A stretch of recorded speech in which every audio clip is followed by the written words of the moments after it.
back from work, I stopped in shock. All my furniture was scattered across the lawn, and on the front door was a bright sign with bold black letters, "You're evicted." My hands trembled as I stood frozen, unable to move. I wanted to scream, but no sound came out. Neighbors looked on quietly, whispering among themselves. And then, just when I thought things couldn't get worse, a police car pulled up in front of my house. Don't forget to subscribe to the channel and tell me in the comments where you're watching from. My name is Margaret Harris, though most people call me Maggie. I am 66 years old, and for the past 20 years, this little house has been my safe place. It's where I raised my daughter Emma, where I laughed and cried with my late husband Richard, and where I poured every ounce of my hard work. After Richard passed away, keeping this home became my mission. It wasn't just a roof over my head. It was a piece of him that I refused to let go of. Life at my age isn't easy. I work part-time as a cashier at the grocery store, just a few blocks away. The pay isn't much, but it helps cover bills and keeps food on the table. Every day I wake up early, put on my uniform, and remind myself that as long as I can work, I can live independently. I don't want to be a burden to anyone, not even my daughter. Emma lives in another city now. She's a nurse, busy with long shifts and her own life. She calls me often, always worrying about me. Just last week she said, "Mom, you can't keep doing this forever. Why don't you sell the house and move closer to me?" I smiled through the phone, even though my heart tightened. "Sweetheart, this house is all I have left of your father. Every corner holds a memory. I'm not ready to give it up." She sighed, but I could hear the love in her voice. "I just don't want you to struggle." The truth is, I do struggle sometimes. The bills pile up faster than I'd like to admit, and my body aches after long shifts. But whenever I step through that front door, I feel at peace. Richard's photo on the mantel, the old rocking chair he used to sit in, even the creak of the stairs, it all reminds me that I am still connected to him. That's why what I saw when I came home that evening broke me in a way I can hardly describe. My belongings were out in the open, thrown carelessly on the grass like they meant nothing. Chairs, boxes, even Richard's favorite armchair lay exposed to strangers' eyes. And that cruel sign on the door, telling me I was evicted, stripped me of every ounce of dignity I thought I still had. I stood there, frozen, feeling the world collapse under my feet. Questions stormed through my mind. Who did this? Why was I being treated like a stranger in my own home? Had I missed some letter, some warning? My heart pounded as I clutched my bag tighter. Neighbors peeked through curtains, some whispering to each other, but no one stepped forward to help. And then I heard the siren of the police car pulling into my driveway. My chest tightened as the officers stepped out. Were they here to arrest me? To drag me away from my own house? Or were they here to explain this nightmare? That was the moment I realized something terrible was unfolding, and I had no choice but to face it. As the police car stopped in front of my house, 2 officers stepped out. My knees felt weak as they approached. I wanted to run, but where would I go? This was my home. My heart pounded so loudly, I could hardly hear their footsteps on the gravel. One of the officers, a tall man with a kind but serious face, looked at me and said, "Ma'am, are you Margaret Harris?" "Yes," I managed to whisper. My throat was dry, and the words scraped out of me. He nodded and glanced at the eviction sign on the door. "We received a call about a property dispute. According to the records we were given, you're being evicted from this home." His words cut through me like ice. "Evicted?" I repeated, shaking my head. "That's impossible. I've lived here for 20 years. My husband and I paid for this house. There must be some mistake." The second officer, a younger woman, held up a folder. The paperwork was filed by a woman named Clara Jenkins. She claims ownership of this property. I felt my stomach twist. Clara Jenkins? I don't know any Clara Jenkins. This house belongs to me. My husband signed every paper, and I have proof. I pay my bills on time. How can someone just claim my home? The younger officer softened her tone. Ma'am, I understand this is hard, but on our end, the documents look legitimate. You'll need to take this to court. Neighbors began gathering on the sidewalk, pretending to check their mail or water their lawns. But really, they were watching me. I could hear their whispers. Did she not pay her bills? Poor thing. Maybe she's losing her mind. My cheeks burned with humiliation. I wanted to shout that I wasn't careless, that I wasn't crazy. I wanted to scream that I had worked all my life for this home. Instead, I stood frozen, clutching the strap of my bag, like it was the only thing holding me up. The officers gave me a choice. You can stay here tonight, but if the court order isn't cleared, we may have to enforce the eviction. We're not here to throw you out today, but this needs to be resolved quickly.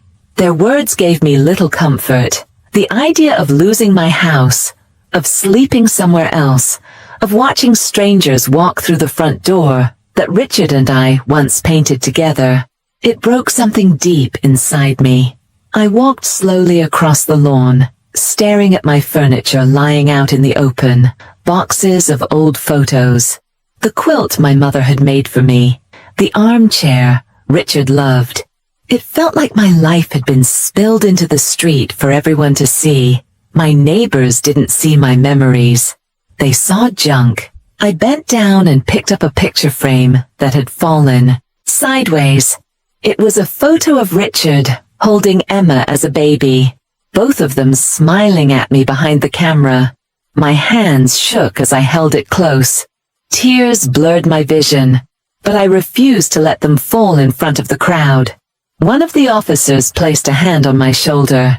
You need to gather whatever proof you have and take this to the courthouse. Fraud like this happens, and sometimes people target homeowners who they think won't fight back. Do you have anyone who can help you? For the first time, I felt the weight of loneliness heavier than ever. I thought of Emma, busy saving lives in another city, unaware of the chaos happening to her mother. She had always begged me to let her help, but I had been too proud, too stubborn. Now I realized I couldn't face this battle alone. I'll call my daughter, I said quietly. That night I sat inside my half-empty living room, staring at the eviction notice taped to the door. The officers had left, the neighbors had gone back inside, but the fear stayed with me. Every creak of the house felt like a warning that it could be taken from me at any moment. I couldn't sleep. I couldn't eat. All I could think about was Clara Jenkins, and how someone could be bold enough to try to steal my home through lies and paperwork. I picked up the phone and dialed Emma's number. When she answered, I finally broke. Emma, I need you, I whispered, my voice trembling. They're trying to take the house. Everything was on the lawn when I came home. The police said there's paperwork I don't understand. Her voice grew sharp with worry. Mom, calm down. I'm coming. I'll take the first train tomorrow. Don't let anyone push you out. We'll figure this out together. Hearing her words gave me a small piece of hope, but the fear was still there. I sat with Richard's picture in my lap and prayed for strength. I knew the fight was only beginning, and I had no idea how much worse it could get. The next morning, I barely touched the toast I had made for breakfast. My stomach twisted every time I looked at the eviction notice, still taped to my door. It stared back at me like a cruel reminder that I could lose everything. I sat at the kitchen table with piles of unopened mail, old receipts, and files Richard had left neatly stacked in a box years ago. My head throbbed as I tried to make sense of the legal words, but they blurred together into nothing I could understand. When the knock came at the door, I jumped. For a moment I feared it was Clara Jenkins coming to stake her claim, but when I opened the door, there was Emma, breathless and carrying an overnight bag. She dropped it by the door and pulled me into her arms. "Mom," she said firmly, "we're not letting anyone take this house from you." Her confidence gave me strength I hadn't felt in days. I broke down for a moment, letting myself cry on her shoulder, but she pulled back and looked me in the eyes. "Show me everything. Every document, every receipt, every letter Dad ever kept about this house." Together, we spread everything across the kitchen table. The mortgage statements, the final deed Richard had signed, and even the small letters from the bank congratulating us when the loan was fully paid off. Emma's face tightened as she scanned the papers. "This is proof, Mom. If we have this, no one can just take your house." "But how could Clara Jenkins even file something like that?" I asked, my voice cracking. "How could someone I don't even know claim my home?" Emma shook her head. "There are people who do this, Mom. They target older homeowners. They hope you won't fight back, or that you'll be too scared or too tired to go to court. But you're not alone. We're going to fight this." Her words settled into me like a spark of fire. For weeks I had felt small and powerless, but now I realized that I didn't have to face this battle by myself. Richard had always told me that Emma had my strength, and now I could see it shining in her determination. That afternoon, Emma made phone calls to lawyers, to the courthouse, even to a local tenants' rights organization. I sat beside her, holding papers in my lap, my heart racing every time I heard her firm voice say, "My mother is the rightful owner of her home. Someone filed fraudulent documents. We need to stop this eviction." For the first time, I saw my daughter as more than the little girl I once tucked into bed. She was a fighter, and with her beside me, I started to believe we might actually win. We spent hours organizing the evidence. Old bank statements went into neat folders. The original deed was placed in a clear plastic sleeve. Even Richard's letter, written years ago when he promised me he had secured our future, went into the pile. I held that letter tightly for a moment, hearing his voice in my mind. "I'll always make sure you're safe, Evelyn." As evening came, we sat together with cups of tea, exhausted but focused. Emma squeezed my hand. "Mom, tomorrow we'll go to the courthouse. We'll show them everything. Don't let fear take over. Dad protected you then, and now I'll protect you, too." Her words filled me with quiet strength. I realized that the real turning point wasn't just gathering papers.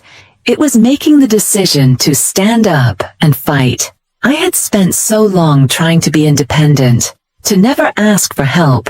But now I understood that letting my daughter fight with me wasn't weakness.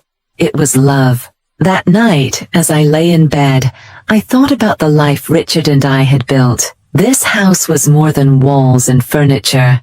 It was proof of every sacrifice, every moment of love, every hardship we overcame together.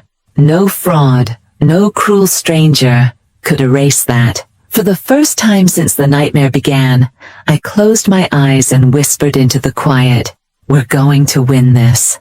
The next morning, I dressed in my best clothes, holding my head high as Emma gathered the folders. I looked around the house one more time. The photos on the mantel, the creak of the stairs, the smell of the roses Richard had planted outside. I promised myself that no matter what happened, I would not give up. When Emma handed me the file of documents, I held it against my chest like a shield. The fear was still there, but now it was mixed with determination. I was ready to walk into that courthouse, ready to look Clara Jenkins in the eye, and ready to fight for the life I had built. This was no longer just about saving a house. It was about saving my dignity, my memories, and my right to stand strong. And with Emma beside me, I knew I would not face it alone. The courthouse was colder than I expected. The stone steps felt heavy under my feet as Emma and I walked inside, clutching our folders of proof. I had never stood in front of a judge before, and every nerve in my body screamed that I was out of place. But when I looked at Emma, her calm determination anchored me. She held my hand briefly before we entered the courtroom. "We've got this, Mom," she whispered. Inside, Clara Jenkins was already seated at the opposite table. She was dressed in a sharp suit, her hair pulled back, her posture confident. She glanced at me with a smirk that made my stomach turn. She truly believed she was about to win. She didn't even look at me like a person, just an obstacle in her way. The judge entered, and everyone rose. When we sat down again, the proceedings began. Clara's lawyer stood up first, presenting her claim with smooth, practiced words. He waved a stack of papers, as if they were unshakable truth. "Your Honor, my client legally owns this property. The documents filed prove that Mrs. Harris is no longer the rightful owner. She has failed to vacate despite proper notice." Each word felt like a punch. I gripped Emma's hand under the table, my heart pounding so hard, I thought the entire courtroom could hear it. Clara's lawyer continued, painting me as if I were a stubborn old woman refusing to accept reality. The arrogance in his voice made my cheeks burn. Finally, it was our turn. Emma stood up first, her voice steady and clear. "Your Honor, this is my mother's home. She and my father, Richard Harris, purchased it over 20 years ago. It was paid in full. The documents presented by Ms. Jenkins are fraudulent. We have original bank statements, mortgage receipts, and the final deed signed by both my father and the bank. We also have letters of confirmation from the mortgage company, proving the loan was satisfied in full." She handed the judge our neatly organized folder. I watched as he flipped through the pages, his eyes pausing on certain lines, his brow furrowing slightly. For the first time that day, I felt the weight in my chest ease just a little. Then he looked up at me. "Mrs. Harris, do you have anything you'd like to add?" My throat tightened, but I forced myself to stand. My legs trembled, but I lifted my chin. "Your Honor, this house is not just a property on paper. It is the life my husband and I built together. We worked hard for every brick, every nail. I have paid my bills, and I have never missed a single obligation. I am not refusing to move out of pride. I am standing here because someone is trying to steal my life's work. I am asking you to protect the truth." The courtroom fell silent. For a moment, I thought I had said too much. But then the judge nodded slowly and turned back to Clara's lawyer. "Do you have a response to this documentation?" The lawyer shuffled nervously, his earlier confidence cracking. "Your Honor, while it's possible that some mistakes were made, the paperwork my client filed." The judge raised a hand sharply. "Enough. The documents you presented are inconsistent. The signature on this so-called transfer does not match Mrs. Harris's husband's verified signature. The dates conflict with the bank's official statements. And most importantly, Mrs. Harris's ownership is clearly supported by original, legally binding documents." Clara's face drained of color. She leaned forward, whispering angrily to her lawyer. But it was useless. The judge's voice grew firmer. "This court finds that the claim filed by Ms. Jenkins is fraudulent. The eviction is invalid, and this property remains the rightful home of Margaret Harris. Furthermore, this case will be referred to the district attorney for possible criminal charges against Ms. Jenkins."